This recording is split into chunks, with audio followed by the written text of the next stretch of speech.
అరుణాచలం బయలుదేరుతున్నాం. Car book చేసుకున్నాం. ఇక్కడ నుంచి తిరుపతి కొండపై నుంచి డైరెక్ట్ గా అరుణాచలం బయలుదేరిపోతున్నాం.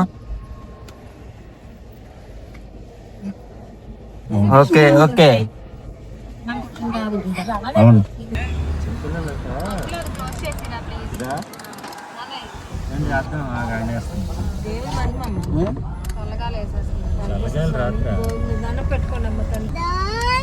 గోవింద గోవింద గోవింద గోవింద గోవింద గోవింద గోవింద గోవింద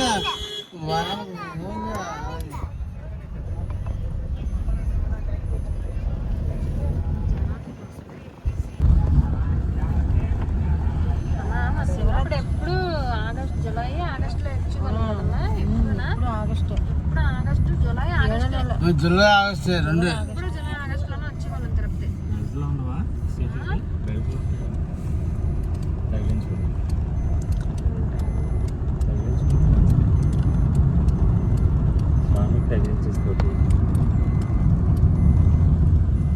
కొంచెం మలుపులు జాగ్రత్తగా దండం పెట్టుకోండి, మనసులో కృష్ణుని తలంచుకుంటే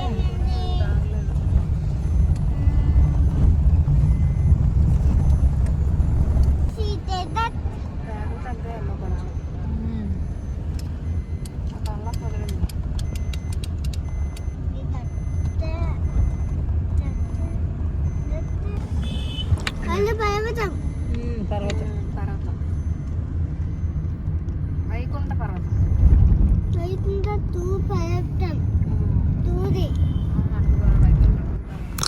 అసలు తిరుపతి దేవస్థానం ఒక ఎత్తు అయితే అందులోకి మన వెంకటేశ్వర స్వామి యొక్క కొండ మరొక ఎత్తు.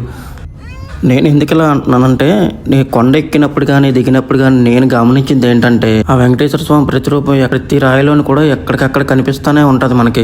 మళ్ళీ కొండ కిందకి దిగిపోయాక మళ్ళీ ఒకసారి కొండను చూస్తే నాకు కనిపించిన దృశ్యం ఏంటంటే, వెంకటేశ్వర స్వామి యొక్క కళ్యాణం యొక్క చిత్రపటం కనిపించింది అందులో నాకు. మీరు కూడా ఎప్పుడైనా తిరుపతి వెళ్ళేటప్పుడు ఒకసారి కొండను చూసి బాగా అబ్జర్వ్ చేయండి. అలాగే మేము అరుణాచలం వెళ్ళిపోతున్నప్పుడు ఆ వెంకటేశ్వర స్వామి యొక్క కొండ మాకు ఫేస్ రూపంలో కనిపించింది. మామూలుగానే వెంకటేశ్వర స్వామి శరీరం అంటారు ఆ కొండని, మాకైతే అలా దర్శనం ఇచ్చింది. ఇకపోతే తిరుపతి దాటేసిన తర్వాత కొంచెం దగ్గరలోనే ఒక టిఫిన్ సెంటర్ ఉంటే ఆ టిఫిన్ సెంటర్కి వెళ్ళి టిఫిన్ చేసాము. ఆ టిఫిన్ సెంటర్లో కూడా టిఫిన్ టేస్ట్ అయితే తక్కువ ఉంది, కానీ టిఫిన్ రేటు మాత్రం చాలా ఎక్కువ. 2 పూరీలు 150 రూపాయలు అట. కానీ టూరిస్ట్ ప్లేస్ అనేసి ఫుడ్ సెంటర్లు మాత్రం ఇష్టం వచ్చిన రేట్లకి అమ్ముతున్నారు. ఇకపోతే మధ్యాహ్నం 2 అయింది, కరెక్ట్గా 2:30 అయితే అరుణాచలం ఎంట్రీ అయ్యాము. తీసుకెళ్తున్నారు టెంపుల్ దగ్గరికి. అరుణాచలం లోపలికి వచ్చేసిన తర్వాత చూస్తున్నారు కదా, ఆ పైన కొండ చూసారు కదా, ఆ కొండ చుట్టూనే గిరి ప్రదక్షిణ చేస్తారంట. మనకి చెప్తున్నాడు డ్రైవర్ అని, ఆ కొండ చుట్టూ గిరి ప్రదక్షిణ చేస్తారనేసి. తర్వాత మేము కొంచెం దూరం వెళ్ళాక అక్కడికి వెళ్ళాక వెహికల్ ఆపేశారు. మన డ్రైవర్ అనేమో గుడి దగ్గరికి ఆటో మాట్లాడాడు 300కి తీసుకొచ్చాడానికి. మొత్తానికి అరుణాచలం వచ్చాం. అరుణాచలం గోపురం మొదటి గోపురం నిర్మాణం ఇదిగో చూసారు కదా, ఇదే రాజగోపురం, మొదటి గోపురం. ఇక్కడ నుంచి మేము లోపలికి ఎంట్రీ ఎటు నుంచి ఉందో ఎటువైపు నుంచి వెళ్ళాలో చూస్తున్నాం. మా బావగారు మా నాన్నగారు అటువైపు వెళ్తున్నారు వెళ్ళి కనుక్కోవడానికి మొదటి గోపురం యొక్క ఎంట్రీ ఎటువైపు నుంచి ఉందో. మొదటి గోపురం ఒక స్టార్టింగ్ నుంచి ఎంట్రీ గేట్ ఉంటుందంట. అక్కడ నుంచి అలా ముందుకు వెళ్తున్నాం నడుచుకుని. నేను అరుణాచలం వెళ్ళడం కూడా ఇదే మొదటిసారి, కానీ బెస్ట్ ఎక్స్పీరియన్స్. అరుణాచలం వెళ్ళామంటే ఖచ్చితంగా గిరి ప్రదక్షిణ చేయాలని చాలా మంది అంటుంటారు, కానీ మాకు ఆ టైమే దొరకలేదు. అందులోకి మేము బయలుదేరడమే ఉదయం అయితే అక్కడికి వెళ్ళేటప్పటికే 6 గంటలకు జర్నీ పట్టేసింది. ఎప్పటి నుంచి అనుకుంటున్నాం అరుణాచలం రావాలని? చిన్నప్పటి నుంచి మొత్తానికి మా చిన్నప్పటి నుంచి అనుకుంటే ఇప్పుడు మాకు 30 సంవత్సరాలు వచ్చిన తర్వాత ఇప్పుడు కుదిరింది. అంటే శివయ్య ఆజ్ఞ ఇప్పుడు దాకా ఇప్పుడు వచ్చింది మనకి అరుణాచలం రావడానికి. అంతేనా? ఆ తండ్రి శివరాజ్ఞ అండి రాలేదు. అంతే. ఓం నమ శివాయ. ఓం నమ శివాయ. హర హర మహాదేవ్ శంభో శంకర. అరుణాచల శివ అరుణాచల శివ అరుణ శివ. టెంపుల్ లోపలికి వెళ్ళిన తర్వాత ఫ్రీ దర్శనం ఎంట్రీ గేట్ లైన్ ఉంది, ఆ లైన్లోకి ఎంటర్ అయ్యాం. ఇంకా అలాగా టెంపుల్ లోపలికి ముందుకి లైన్లో అలా ముందుకు నడుచుకొని వెళ్తున్నాము. ఆ వెళ్తుండగా చాలా మంది మాట్లాడుకుంటున్నారు. ముందు రోజే పౌర్ణమి అని చెప్పేసి గిరి ప్రదక్షిణ చేశారట చాలా ఎక్కువ మంది. అందులోకి చాలా రద్దీగా ఉందంట కూడా. మేము వెళ్ళే టైంకి చాలా ఖాళీగా ఉండడంతో ప్రశాంతంగా మెల్లగా నడుచుకుంటూ వెళ్ళాం అలా ముందుకి. మొత్తం మనకి అరుణాచలం దేవాలయంలోని అష్టలింగాల దర్శనం ఉంటుంది. ఎవరైతే గిరి ప్రదక్షిణ చేస్తారో వాళ్ళకి మాత్రమే ఈ శివలింగాల దర్శనం జరుగుతుంది. అది కూడా గిరి ప్రదక్షిణ మార్గం మధ్యలోనే జరుగుతుంది. ఒక్కొక్క శివలింగం దర్శనం ఉన్నాయి. మామూలుగా అష్ట శివలింగాలు అంటే 8 ఉంటాయి. 8 శివలింగాలు కూడా 8 దిక్కులకి ప్రతినిధిగా ఉంటాయంట. 8 శివలింగాల పేర్లు కూడా చెప్తాను వినండి. ఫస్ట్ శివలింగం వచ్చి ఫస్ట్ది ఇంద్రలింగం, రెండవదేమో అగ్నిలింగం, మూడవదేమో యమలింగం, నాలుగవదేమో నిరుతిలింగం, ఐదవదేమో వరుణలింగం, ఆరోదేమో వాయులింగం, ఏడవదేమో కుబేరలింగం, 8వదేమో ఈశాన్యలింగం. అలాగే అరుణాచలం వెళ్ళి గిరి ప్రదక్షిణ చేసుకున్న వాళ్ళకి 8 లింగాల దర్శనం చేసుకున్న వాళ్ళకి వాళ్ళ జీవితంలో అనేక రకమైన అద్భుతాలు జరిగాయి అనేసి చాలా మంది చాలా రకాలుగా చెప్పుకుంటూ వచ్చారు. నాకు తెలిసిన స్నేహితులు చాలామంది అరుణాచలం వెళ్ళారు. ఒక్కొక్కరిని అడిగితే వాళ్ళ జీవితంలో జరిగిన ఒక్కొక్క అనుభవాలు ఒక్కొక్క ఎక్స్పీరియన్స్తో చెప్పుకుంటూ వచ్చారు.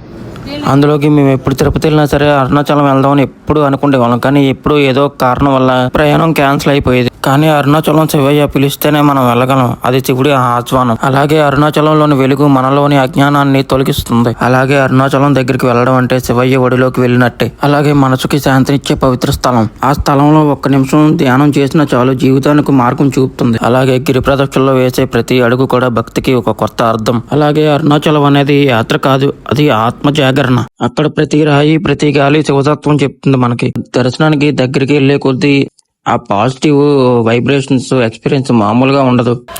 అప్పట్లో ఈ టెంపుల్ని ఏ రాజులు కట్టించారో కానీ ఒక్కొక్క గోపురం ఒక్కొక్క వైబ్రేషన్ మామూలుగా ఉండదు టెంపుల్ మాత్రం. ఇంకా మనకు అరుణాచలంలోని మోక్ష ద్వారం కూడా ఉంటుందంట. ఆ చిన్న గృహలోంచి లోపలికి వెళ్ళి బయటికి రావాలట. అది ఆ మోక్ష ద్వారం కూడా గిరి ప్రదక్షిణలోనే దర్శనం వస్తుందంట అక్కడ మనకి. కానీ మేము వెళ్ళిన ఒక్క రోజులోనే 8 లింగాల దర్శనం మళ్ళీ మోక్షద్వార దర్శనం అవి చేసుకోవడం కుదరలేదు మాకు. అంత టైం కూడా లేదు. ఇలా వెళ్ళి అలాగ వచ్చాం. అందులోకి మనం అరుణాచలం వెళ్ళామంటే అరుణాచలం ట్రిప్ ఒక రోజులో అయిపోదు.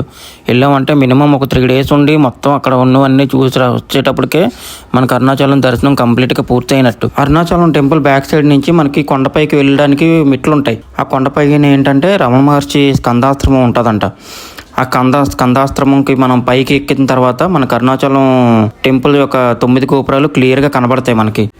మళ్ళీ ఆ స్కందాశ్రమంలోని కనీసం మనం ఒక 10-15 నిమిషాల పాటు మనం మెడిటేషన్ చేస్తే మన గత జన్మ తాలూకా జ్ఞాపకాలన్నీ వస్తాయనేసి చాలామంది కథలుగా చెప్పుకుంటారు అక్కడ. ఇంకా మేము గర్భగుడి దగ్గరికి ఎంట్రీ అవుతున్నాము. ఆ డ్రిల్స్ లోపల ఒక్కొక్క శివలింగం ఒక్కొక్క రూపంలో దర్శనం ఇస్తుంది. అక్కడ లోపల గర్భగుడి లైన్ దగ్గరికి వెళ్ళాకే చాలా జనం ఉన్నారు.